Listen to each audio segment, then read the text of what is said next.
One thing, of course, you're not a novice to biographical characters. We saw you do this like last year as well, to much acclaim. And I think for this film, you chose to spend time with the family.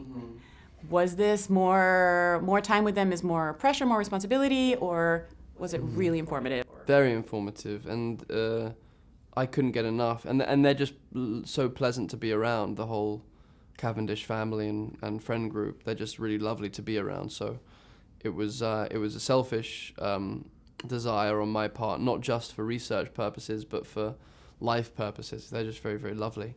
Diana and Jonathan are just kind of wonderful human beings.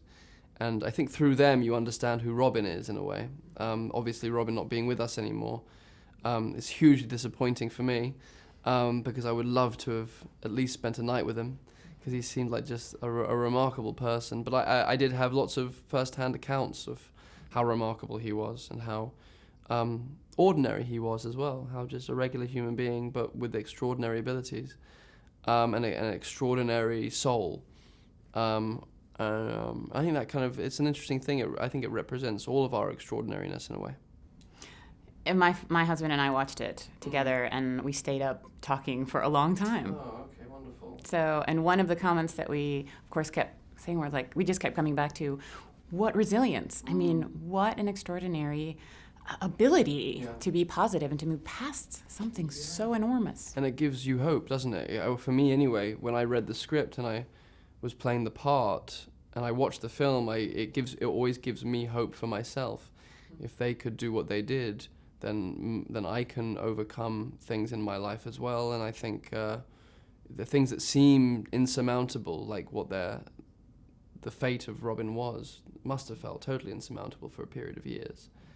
And then to move through that and to come out with, I don't know, a new skin, I think, a new version of oneself.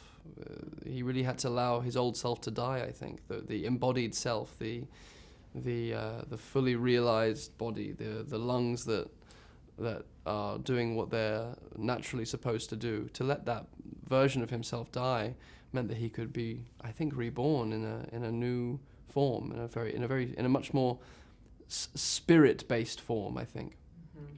Which wonderful takeaways, no? As an actor. Oh, yeah. Especially you. I love your story. You're like the accidental actor. The accidental actor, yes.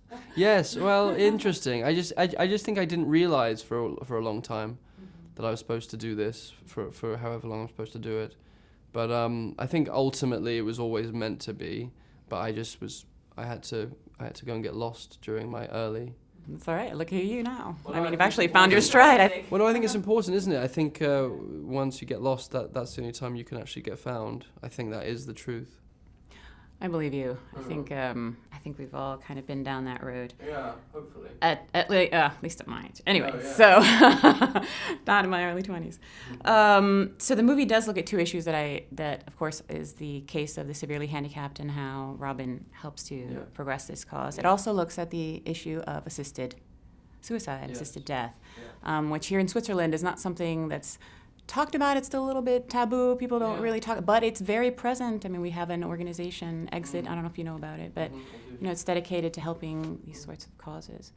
So it feels like films like this put a spotlight on a theme that isn't talked about. I don't know if this goes into your head when you make these movies at all. It doesn't. It's only, I really only focus on Robin and his choice, and it was very much his choice, and it felt like a very clear choice. And I don't think he would have allowed himself to go through with it, or his family and friends would have allowed him to go through with it, unless they could all feel that it was coming from a place of knowledge and truth, and a deep place of knowing this was the right move.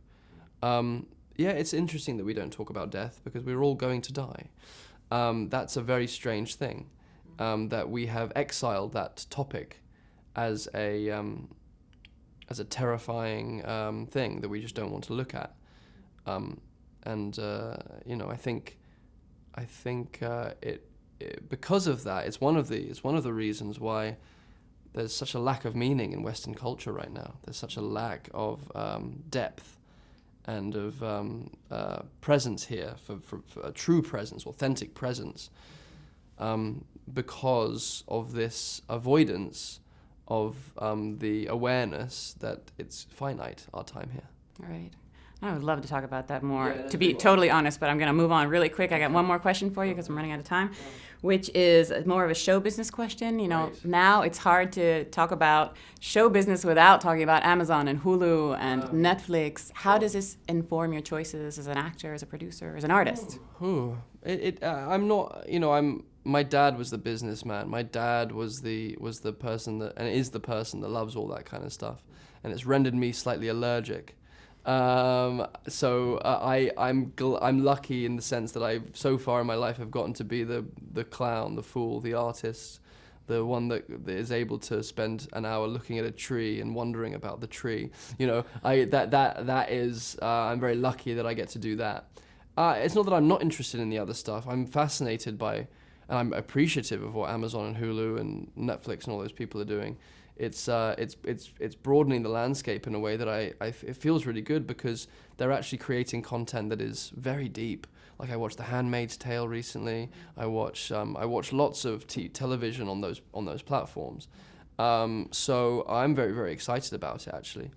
I don't know. I mean, I think it only just opens the possibility for that more quality long-form storytelling. That's as far as I can see. Like Big Little Lies was so wonderful last year. There was so much good television last year, and it continues to arrive.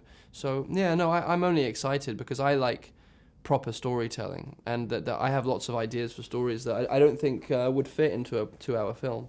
I think they would be much more suited to a miniseries or even a recurring series. So it's kind of exciting. As a producer.